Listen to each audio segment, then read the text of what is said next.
Wild Bird Farm. Today we're going to talk about 5 easy ways you can save money in your garden now for next spring.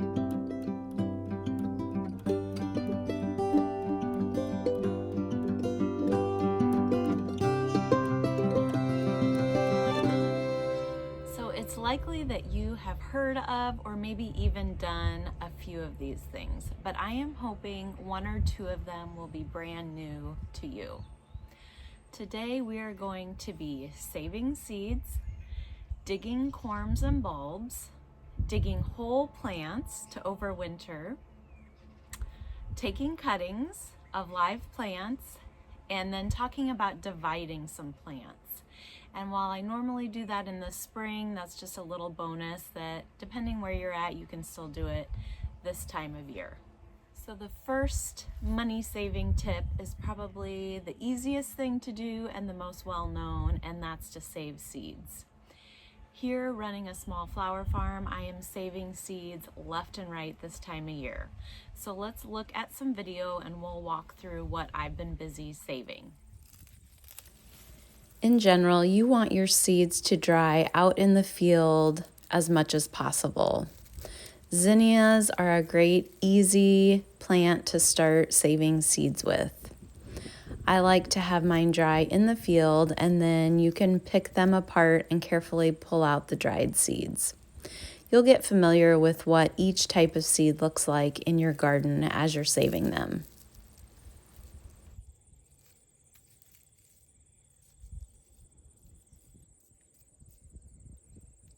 Nigella, also known as love in a mist, is also great to save seeds from.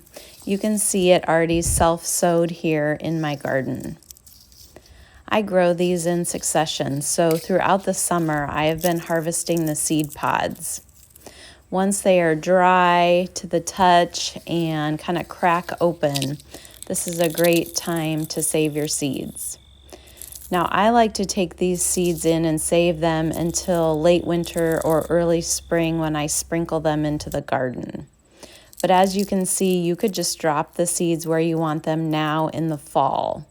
These are a great self-sower, so even just moving those whole seed pods around your garden is going to get you nigella throughout your garden. Celosia and amaranth are also no-brainers for me to save seed from. I have found that many come back true to form the next year, but you'll also get some interesting new varieties thanks to those pollinators in your garden. The simplest way I have found to save this seed is to use just grocery bags. I cut off the blooms as they're starting to dry and form seed pods out in the field. I make sure I label each of my bags, but then I just let those dry out. I generally leave these bags on a table in our garage, and then I will harvest the seeds by giving those bags a good shake. Most of the seeds will fall to the bottom of the bag. And then I just use a strainer to get the seeds out, and then I put them in smaller paper bags for storage. For those plants that readily self-sow or have tiny seeds, the easiest way I like to spread them throughout my cottage garden is just to pick the mature seeds and sprinkle them and move them around the garden that way. I love to do this with feverfew and chamomile especially, but there's lots of cottage garden type seeds like the nigella we talked about, larkspur. Lots of those seeds can really be moved throughout your garden very easily this way. Dahlia seeds are also fun to save. They do take a little bit more forward-thinking preparation though. So about 2 months before your first frost, you want to leave some of those flowers on the plant to mature and dry. Now, if you didn't start this process quite soon enough, and you're getting near your frost, you can pick some of those formed seed pods and bring them in and just put them in a bit of water to finish drying. But what you're looking for here is after the bloom fades, it's going to form around those drying petals a closed little seed pod. I have a good example of one here. Now, while this one looks like it's dry in the center, feeling this, I could still see and feel that there was a lot of moisture in that seed pod. So that one needs a couple more weeks. Here's an example of a few that I picked and put in just a small amount of water to allow those seeds to continue maturing before I pull them out. And here's an example. I had a few that were fully dried. This is what the dahlia seeds look like. And remember, these aren't going to come back true to the dahlia plant. You're going to have a unique plant with each of these seeds. Depending what zone you're in, you're going to want to look around at what bulbs, tubers, and corms you have planted and what you might need to dig. I am here in zone 5, so I dig my dahlias usually in October, so we're right where I need to start getting those dug. Lots of times they say to wait a week or two after your first frost. I do that if I'm able, but if I need to start digging beforehand, I dig those tubers up. I will have a full-length video on the 2 different ways I have found work best for me to store my dahlias. So be looking for that in the next couple weeks because I haven't started digging yet. Just yesterday I came out and I dug all my gladiola bulbs. So let's take a peek at the process that I use to do that. And again, they're drying out a little right now, so I'll put together a full-length video once I have the whole process done. Essentially with glads, I'm using a pitchfork to carefully loosen the soil around those bulbs. Now you'll notice on the gladiola bulb that the old bulb is on the bottom and a new one has formed on the top.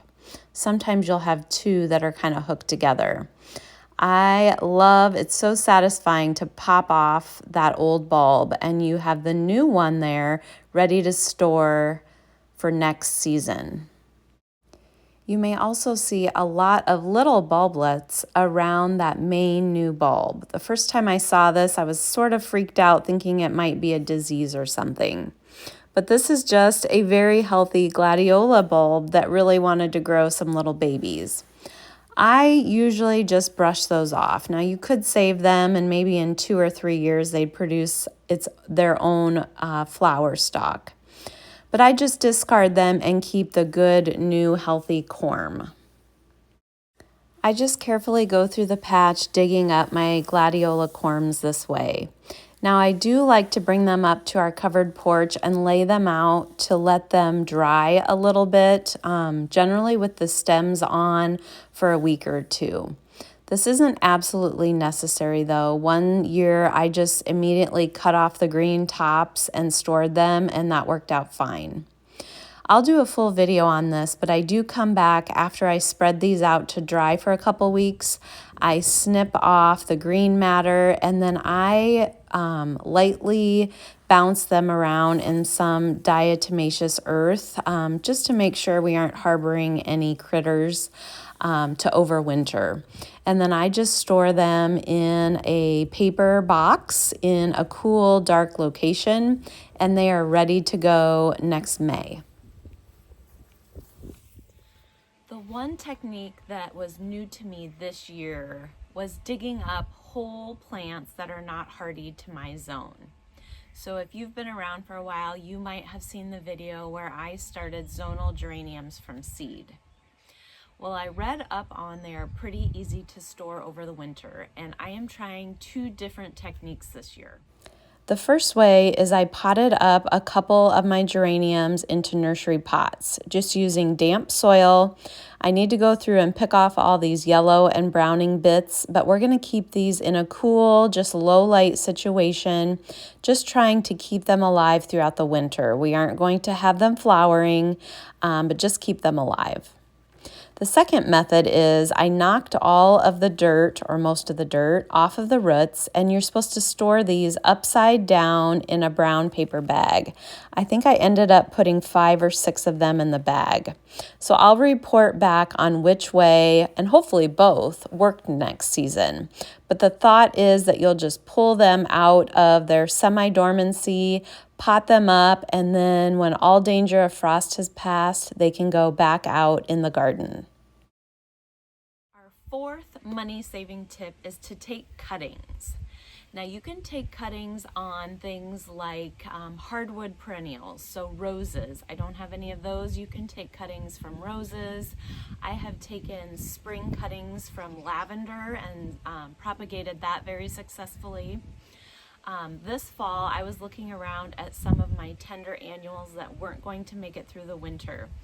Silver shield pectranthus is one of them. You can see some of it behind me, the silvery gray foliage. I came right out here yesterday and I took some cuttings of that.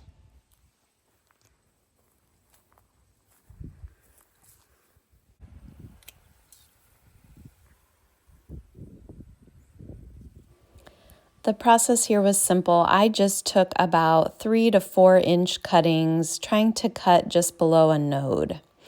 Then I brought these pieces into the house and peeled off many of the leaves.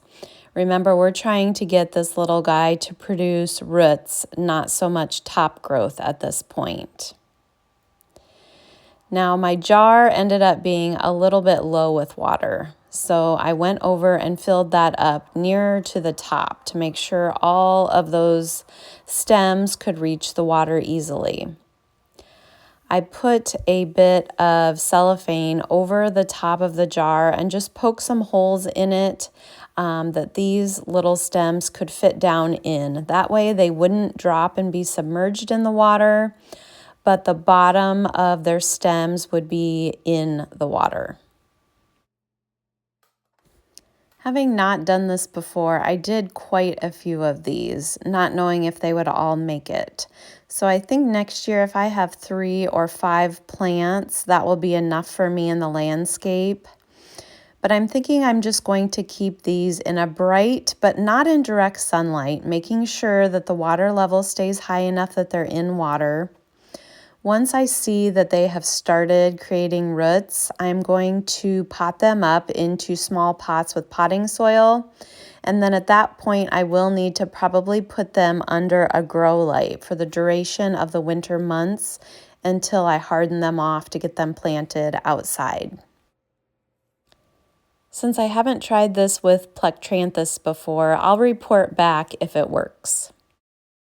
Final money-saving tip is to divide perennials. So perennials are plants that are hardy to your zone that are perennial, meaning they die back in the winter or in the cold months and they come back fresh and new in the spring or early summer.